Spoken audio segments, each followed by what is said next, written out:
In an exclusive interview, Judicial Watch President Tom Fitton tells One America's John Hines that he now knows what former President Obama knew and when he knew it regarding the targeting of General Flynn and the surveillance of then President-elect Donald Trump.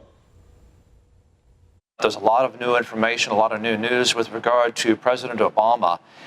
What is the thought based from your perspective on President Obama's involvement in potentially spying on General Flynn or coming up with supposedly a dossier on which the predicate to begin a surveillance operation?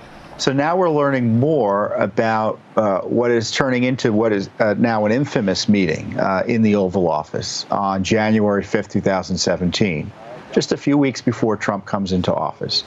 Obama is discussing two things at that meeting: the dossier and the Flynn transcript phone calls. And what does he do? He directs, it sounds like, Comey to go and confront Trump the next day with the dossier smear, a spy operation.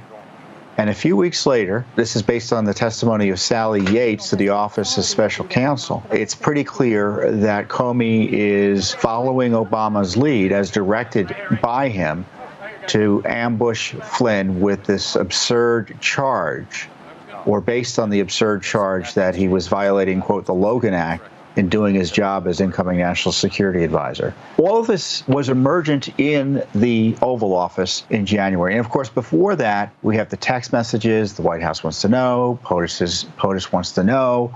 And then, of course, the president, after Trump is elected, directs all of his intelligence agencies to, in my view, just come up with a smear that Putin wanted him elected, and they were in it for him.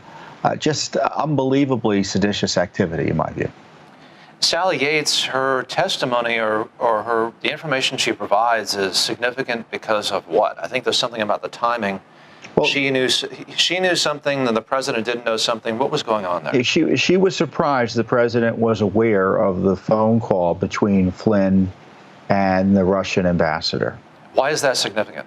Because typically presidents aren't apprised of that information, and evidently Yates wasn't aware of it. Now we know that Flynn was unmasked by Obama's chief of staff that very day. All sorts of unusual set of circumstances are strong circumstantial evidence that the president knew it, and he knew it then. You know, we often are asked the question, what did he know and when did he know it? We now know what he knew. We also know when he knew it.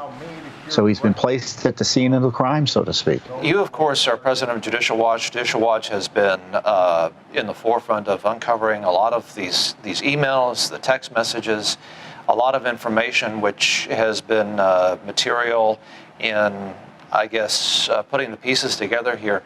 So you've been watching this for a long time. Does any of this surprise you?